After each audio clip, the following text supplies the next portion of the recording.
What is up, guys? Andy Yanez, and welcome to the latest episode of Pawd Slama Jama. If you are watching on YouTube, real quickly, I'd like to remind everybody to make sure to hit the subscribe button and give this video a like. We're really close to 1,000 subs, and on this episode, we have a big guest, Parker Jenkins, class of 2023 Houston Cougars signee out of Klein Forest High School, is joining the show. Not gonna want to miss this conversation.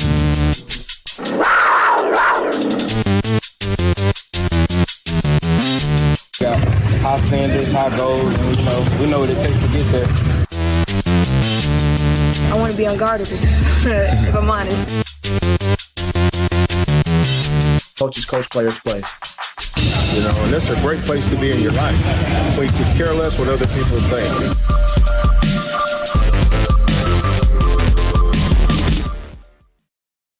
So there he is, the man of the hour, Parker Jenkins. First and foremost, thank you for taking the time out of your day and joining us. No problem. Dayon, as always, thank you for being my co-host on this episode. Let's get right into it. Like I mentioned at the top of the show, you're the class of 2023 signee, running back out of Klein Forest High School. Obviously, you chose Houston over a lot of other schools. Just kind of, what was that recruiting process like for you, and what were kind of the ultimate factors that got you to choose Houston over other schools? It's a lot that goes in that recruiting process. You go from having nothing to having every coach hitting your phone up. Hey, I got this opportunity for you. I have this opportunity for you. And you just have to get in your mind, in your own mind and not anybody else's, to realize what's the best for you. And the things that meant the most to me was what place felt like home, what coaches I knew that was there for me, and what ones that weren't just talking just to talk, Definitely. Yeah, definitely. And you speaking of being at home, you're from the Houston area. What is it about the Houston football program with how they use their running backs that kind of made you decide to come to Houston and want to play running back for Houston? So Houston, they use their backs as they can use them in the slot, which is what I'm used to, and they can use their backs in a receiving game and running game and that's where I'm kind of handy at. And most, I'm a dual back, and I felt like it was a perfect spot for me. Dan, you got a question real quick before I follow up? Go ahead. Oh, Parker, what I was going to say kind of along those lines about that, really the school that made you feel like a family and that bond. How would you describe your relationship like with Mike Jenks, who is one of those coaches on the Houston staff that really takes charge of that running backs group? So Coach Jenks reminds me of my coach I have at Klein Forest, which is also my track head coach, Coach Smith. It's just the way that they teach, the tough love that they do, the way that they show their care. It just reminds me of Coach Smith. And once I seen how he acted, it just made me click, and it said, look, this is where I want to be. I know, and I'm in good hands. And everybody that I know and close with that went to UH, and they are lending hands. And it's just, you keep bridges with people like that. Had you spoken to some of the running backs that play for him now and kind of get their perspective of what it's like as well, and how was their conversations with them? Yeah, so I went to a couple of their spring practices, and I watched some of the plays, and they said they were giving me props and stuff like that, and talking to me about the playbooks and saying that you just have to learn the plays, and once you learn it, you have it. You just let it flow like the game itself, and every running back, from the starter to the last person in rotation, everybody's a good dude, and everybody show love. Obviously, I just asked you about Coach Jenks, but kind of the big guy here at the University of Houston, Coach Dana Holgorsen. Have you gotten to meet him yet? And what's kind of your relationship like with Holgorsen? Yeah, I've met Coach Holgorsen multiple times. Every time he sees me, it's love. He comes up to me before almost anybody and just dabs me up and makes sure I'm okay, and I appreciate that, especially coming from the head coach of a football team, especially that big of a team. He comes up to me, one of the first people, to see how I'm doing, and when it's millions of other people trying to talk to him, and he comes talk to me, that means a lot. Okay. Did Houston going into the Big 12, was it any motivating factor for you to choose Houston as well? Yeah, you can say that. Bigger competition. It's always competition everywhere, but going into the Big 12, more competition, more people coming to see the games as well. So that's more attention to yourself, for you to put yourself on display and things like that.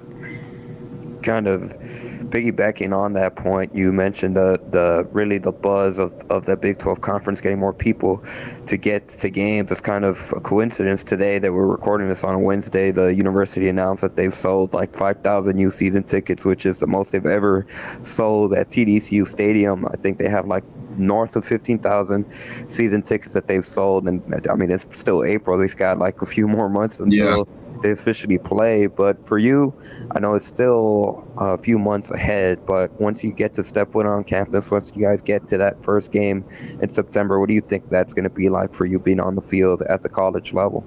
I can't even imagine. It gives me goosebumps. I said it gives me goosebumps thinking about it, because it's me getting back to the game that I love and have passion for, and it's at a higher stage, knowing that I've put in the work to get here, and it's just all a blessing.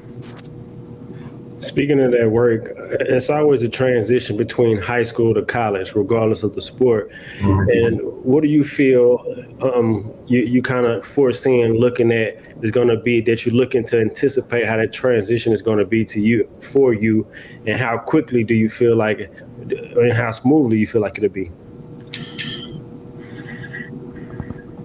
In my opinion, my confidence is up, but only the Lord knows my future. So all I can do is pray and just hope that my thoughts turn into my future.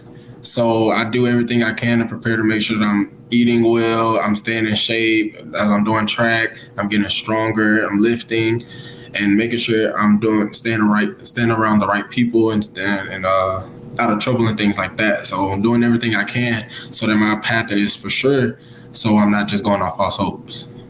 Sure. Definitely. And kind of, you've mentioned track a few times, so you're still a multi-sport athlete in high school. How has track been able to help you with football? And what events do you run?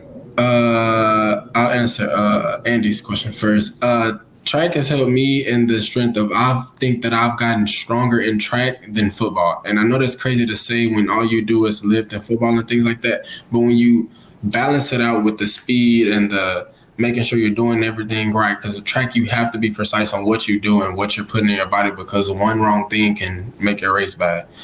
And the way our coach does it, he makes sure that we hydrate. I get 50 texts a day from him saying hydration and doing everything. And it just helps me. And I didn't even realize that I was gaining the strength until I noticed it. So track has helped me in numerous ways. And with the speed part, it helps me while I'm growing, it helps me keep my speed as well. And I think that's another, back on the question with how I'm going to be able to adjust to it. I think I'll be able to just fine with being this size and being able to move as fast as guys that are bigger than me who can't move that fast. So I think that's where that puts me up an edge. And people don't think I'm visual-wise, they don't think I'm that big, but when I tell them my actual scale, they're like, well, how are you that big moving that fast? And it's just so it is upside to that. And what was your question again with what events do you run? Oh, what events? So at the beginning of the year, for our coach, you run everything. Everything he tells you to run, that's what you run. Just so he can see where you're at. And so I've ran the 4x4, I've ran the 4x1, I ran the 4x2, I ran the 1, I ran the 2. I haven't ran anything above that, but for now, as we're going in the area, I'm running the 100, the 4x1, and the 4x2. Okay. Might be a funny question, but could we ever see you doing track at U of H, or once you get here, it'll be football? You don't know how many times I've gotten asked that. Everybody asks that. H-Town Speed City, man, they got a great tradition too. I know, I'm saying it. You gonna run at UH? You gonna run at UH? Has Carl talked to you? It depends, and that goes back to my transition. It depends on my transition. If I'm feeling like I'm firing on all cylinders in football and I'm feeling okay body-wise as after football, I think I will do it. But if I feel like it's kind of overwhelming me, I may take the time to get my body back for the next season. Well, what's your weight like now going into out of high school into college? My weight right now, I'm 195. 195. Okay. So yeah.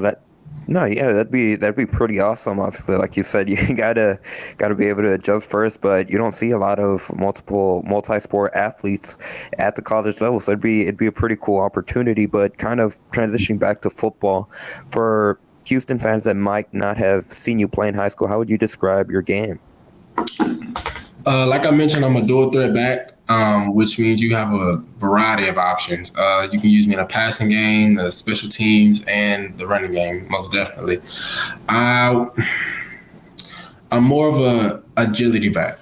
I'm not really power, but I can use power. But I'd rather just make a man miss and just go in the end zone, because once I make you miss, just know where you're catching me. So. When you say versatility, you mean like more of a 3-down back, but you can also use you in the passing game as well, mismatches on linebacker. Oh, yeah, of course. That's what I was using. If they had a stocky linebacker, I'm going to slide, and you put me on the hitch and make me make a miss, and I just go about my day. That's how it was. Once they find that mismatch, you're going to slide. Get out the back, go to the slide, and you just do what you do. And when I was doing research for the show, I came across like a video pack, like a highlights package you had of, I think it was your junior season, and he's absolutely right. Like, you went out and looked like you were a receiver. I think you just went straight and you outran past the defense, and you made a diving catch, which is impressive. Like you said, coming down. I think it was your junior season package. Yeah, I know you're talking against Watcher. We had the gold jerseys on, yeah. Yeah, definitely. But that's exciting from a Houston fan perspective to have that versatility now. We kind of talked about your future teammates, and obviously when you think of the running backs group, it starts with Alton McCaskill, who missed last season with his ACL injury, but he put together a tremendous freshman season going back to the 2021 season. I'm going to play a clip from McCaskill that happened probably 2 weeks ago during the spring practice availabilities that he had, and really here's what he's talking about, just the running back's position. I'm curious to get your thoughts on it after. Our running back room is actually we're solid. I think we're the best. I always say we're the most reliable group, best group on the field. Personally, we got Sneed coming back and BC coming back, and of course me, and then we have, like you said, the young guys coming in. All very different, but all very extremely talented, for sure. Very extremely talented. And I think that a group led by me and a few other returners. I think the sky's the limit for us. I think we can be one of the best running back groups in the nation. One of the best running back groups in the nation. You hear McCaskill say that. What are your thoughts? I have no other way but to support them. Like he said, the returning guys who can help the young guys who are already talented. So you put talent with knowledge and smarts, and you get a creative running back room, and everybody isn't the same size. So you have those different aspects of backs who can be used at different spots. Like Dayon mentioned, the fourth down and inches back, where we can put someone else in who else can get us that extra yard without having to abuse the other ones, like the smaller backs like Sneed. So goes and things like that, and like you said, we can be, but it all just depends on the work we put in.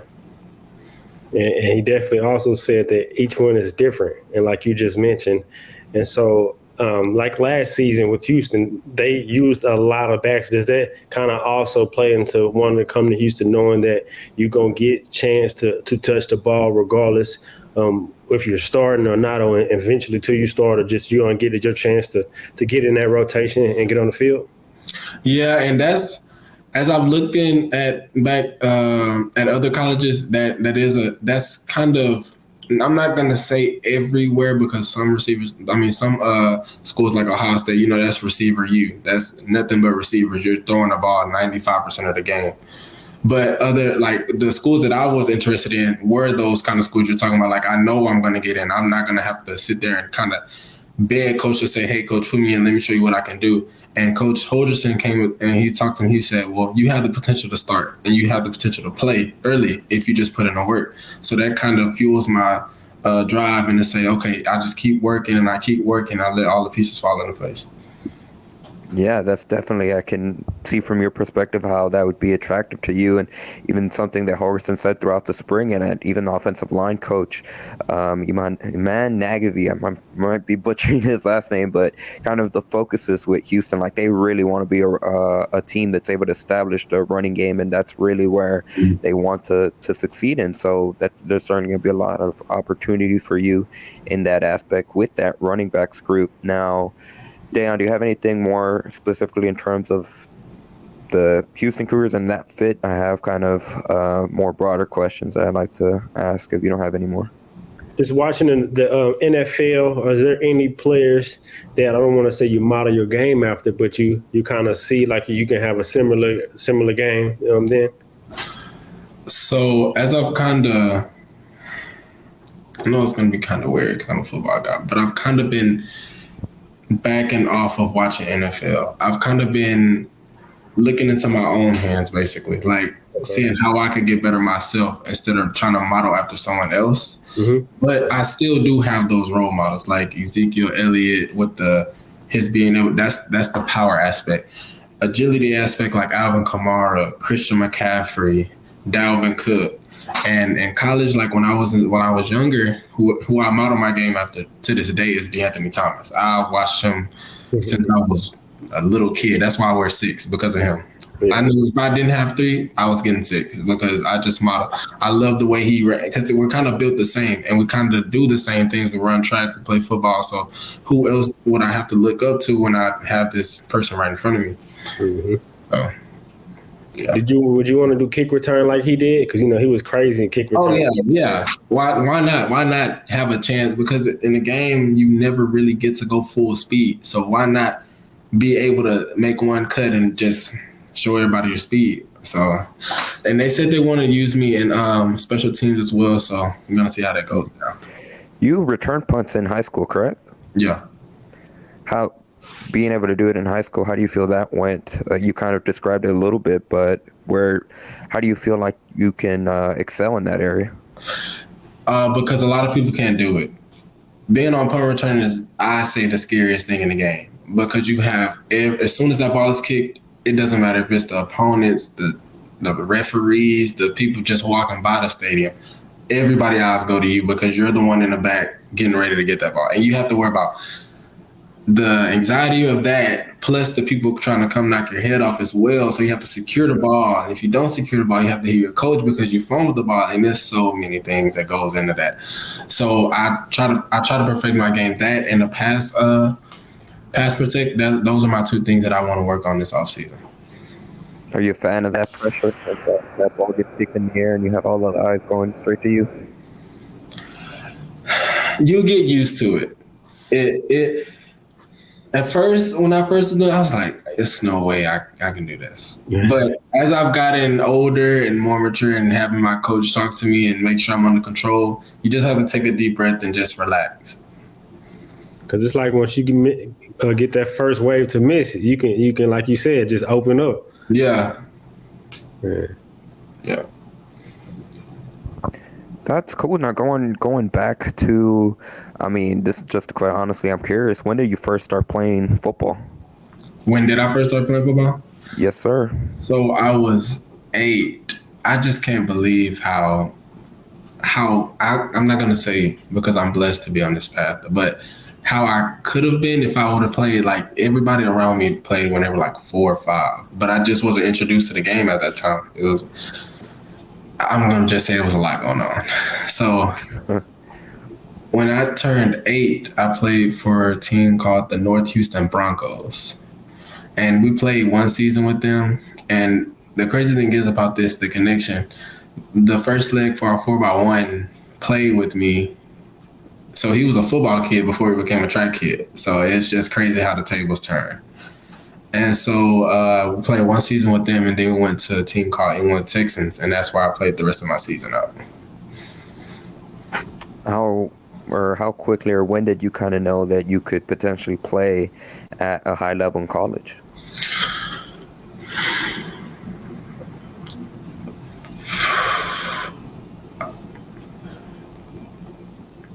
I would say when my love grew for it, Because you have to have a passion for it. You can't just wake up and say, I'm going to go do this and not have any passion for it at all. And when I finally gained the knowledge to say, okay, this is how I do this is how I do this, I move my body this way to go this way and things like that.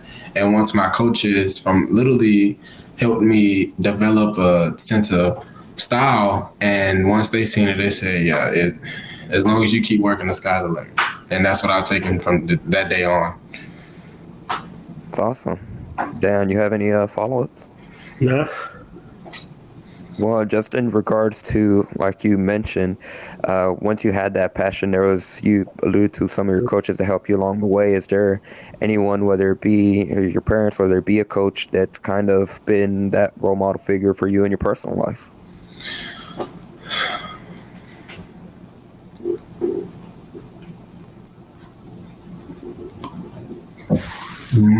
Well, yeah. He goes by, we call him Coach JR. He's my stepdad now. My little brother is his father, well, his son, I mean. And he's been with me since Inwood. So he's watched me grow, and he was the one that took me back to my Inwood field to say, hey, let's go work with. He was the first person to introduce me to college athletes. Mm-hmm. I was working with some college athletes. I'm not sure where they went. Some went D1, but whether it was D1 or D3, it was college athletes, and we just worked. And that's what most of my summers were filled with, was working in the summer, the hot heat, and just putting in the work. And it's been a blessing to have that role model, and just to have someone in your ear to say, hey, just keep going. And he told me that right before I started to blow. He said, because I was kind of concerned, because I was like, dang, junior year is the year where you got to do it, or it's just don't have nothing. And so it was like mid-junior year, and I was like, I still haven't gotten talked to yet. And we're going out sending my things to coaches, and I know I have the talent. It's just the timing and the patience to say, okay, this is what you wanted for me to wait and be patient. And that's what I go day to day with, this patience, and just be patient with everything. And so as soon as I got my first offer from TSU, it just took off from there. And now that we just sit back and laugh about it, because we were just frustrated about it a couple months ago, and now it's like right around the corner. Right. That's awesome. You talked about putting in the work. At what point did you fall in love with the grind and realize this is how I have to work to reach my goals, ultimately, not only just college, but beyond?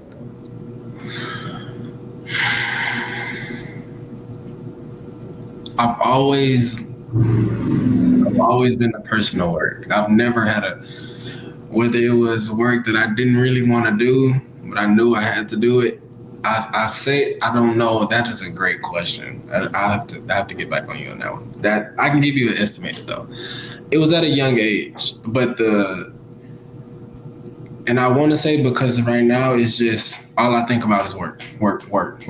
No matter what it is, whether it's schoolwork, whether it's work outside of school, anything. I try to tell myself, do anything to get better than you were yesterday. Whether that's stepping one less step than you did yesterday, because timing is everything. And my dad has instilled that in me, and I'm so glad he has his timing. He used to get on me so much when I was younger, and I'm like, why are you? I got time, but now that I think about it, it's like I understand why you did that, and it's just been blessings that I was blind to, but now that I'm older, I see it now. So I would say that I fell in love with the grind. I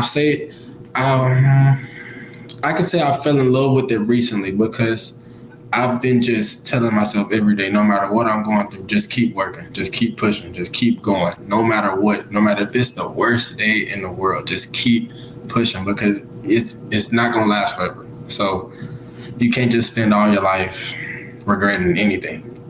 So all you can do is pray and just let the Lord handle it. Parker, kind of going back to, you mentioned the player that you obviously, you said that you're kind of taking a step back from watching professionals a lot, but is there a team that you still root for or still watch every now and then once the NFL season comes on?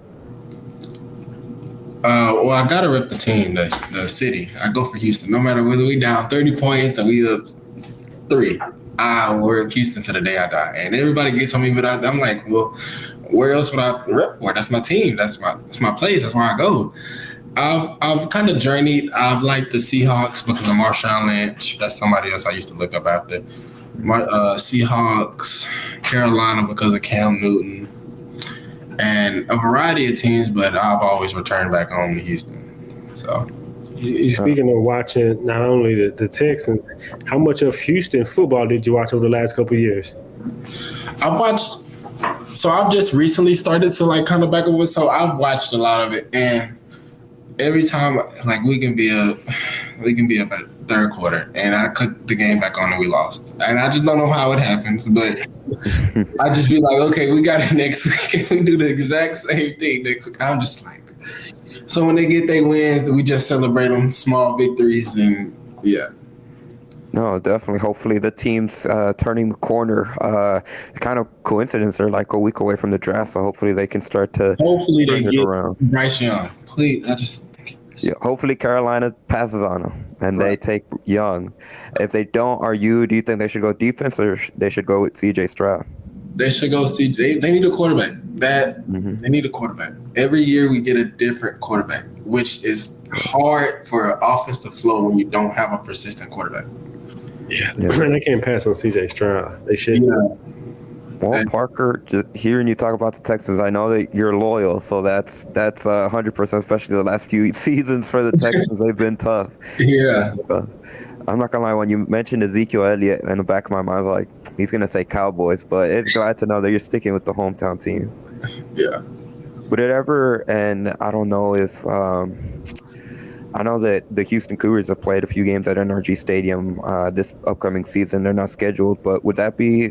Have you played at NRG Stadium before in high school?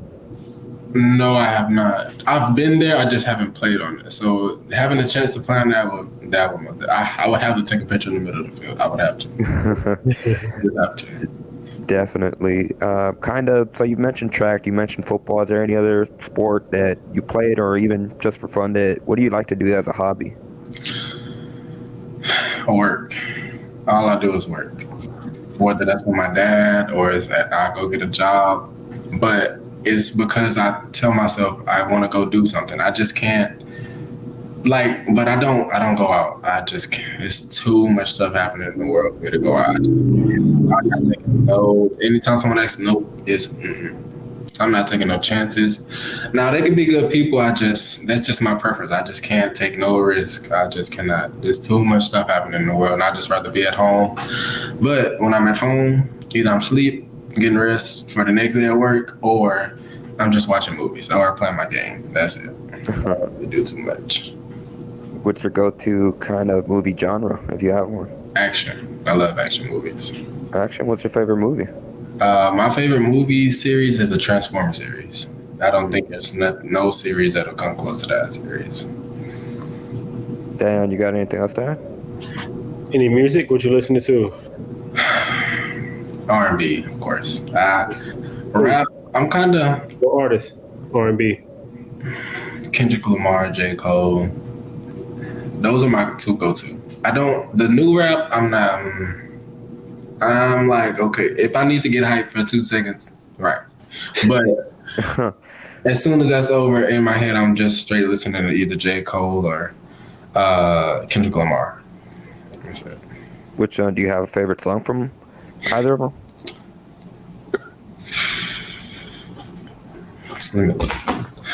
J. Cole, I don't know if this is on Apple Music or not, but my favorite song from J. Cole would be Too Deep for the intro. That would be J. Cole. Yeah, and the mixtape. Oh yeah, okay. And for Kendrick Lamar, it would either be between Sing About Me, I'm Down to Thirst, Father Time, or Count Me Out. Okay. And if you need to get hype, what's your go-to? Now I'm curious. I need to get hype. 2 second hype. 2 second hype. Either a good Kodak song. A good Kodak, okay.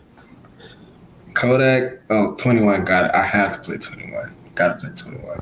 Is there any college you're looking forward to playing once you get in college? Now that Houston's playing against more schools that's in Texas, I'm sure you got friends that's going to other schools and stuff like that. Yeah, it would be those schools that they're going to. I would just want just in the aspect of a compete level, because I never really got to play against them in high school. So now we're on a bigger screen, a bigger showcase, and now it's to see who's really been putting in the work. That's really the ultimate question. And I believe that it's just going to be a show. I'm not going to get too high-headed and say, oh, we're going to dominate them, because, like I said, anything can happen. So it's just all the fact of time and just waiting to see how it unfolds. A few more questions as we wrap things up. I kind of wanted to follow up. I think Dayon wanted to ask it, but how much of Houston Cougars football games have you watched over the course of the last year or two? So I've always had a thing for Houston, but it kind of like in the recruiting process, it's a lot of schools coming to you that it buried Houston so deep down because it was such a first thought in mind. And having schools come to me more and more and more as new schools come and just kind of put it on the bottom. But once I went back to UH, I was like, okay, yeah, I realized that I was like, this was one of the first schools that I was ever talking about. So why not come give this school a visit? And I've been to the games, and they've always been. I remember one game when they played SMU and they won off the post. That was a big. That game was so crazy. And like I wish I was on the field at that time, but it was the same thing watching it from the stands. It was crazy. Yeah. Oh, Dan, you got anything before we wrap things up? No, that's pretty much it, man. I definitely appreciate you for taking the time. I could definitely tell you're focused. I hope you stay in love with the grind. I'm going to be a fan. You have a fan in me, and I'm going to be watching your journey, seeing how far and what you do when you make it to UH. Yes, sir. Thank you. Have you thought about what you're going to study? So I'm either going to go, well, this can change, but right now I'm looking at either majoring in accounting or marketing, but I know for sure I'm going to minor in entrepreneurship, no matter what route I take. Okay. That's pretty good, actually. I took a few accounting and entrepreneurship classes when I was at U of H not too long ago. So definitely that's a great program. That's a great school to be a part of once you get into the University of Houston, just a business program as a whole. I did have a few more questions to follow up just in terms of the next few weeks. Are you officially going to join UH on June 1st, or what's your timeline of when you'll officially join the school? So I just got messaged about that. So I'm not, now that my orientation day has changed, I'm not sure when I'm going in. I will, if I get clarification on that, I will let you know, but I don't know yet since they changed. Since we couldn't get everyone to the June 1st through 2nd orientation, they pushed it back a couple weeks. So I don't know if I have more time to get ready or I have to go in and my orientation is that day. I'm not sure how that's going to go. So once I get more information on that, I'll let you know. Gotcha. And just, to wrap it up for UH fans, is there a message that you'd like them to know just in terms of for you as a player and the future for the next few years?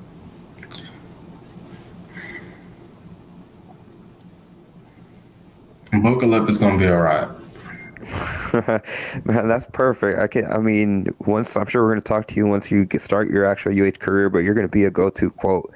And like Dayon said, you can tell like you're really mature for your age. Honestly, and we're going to be looking forward to your whole college career, and hopefully, come this fall, we're seeing you make a lot of plays for the red and white. Yes, sir. Appreciate your time, Parker Jenkins. And once again, thank you for taking the time out of your day to join us here on Pawd Slama Jama. And that's going to do it for today's episode. So once again, if you haven't done so already, please be sure to hit the subscribe button and give this video a like. It really helps us out. And Dayon, as always, you get the final word, sir. It's always go Cougs, baby.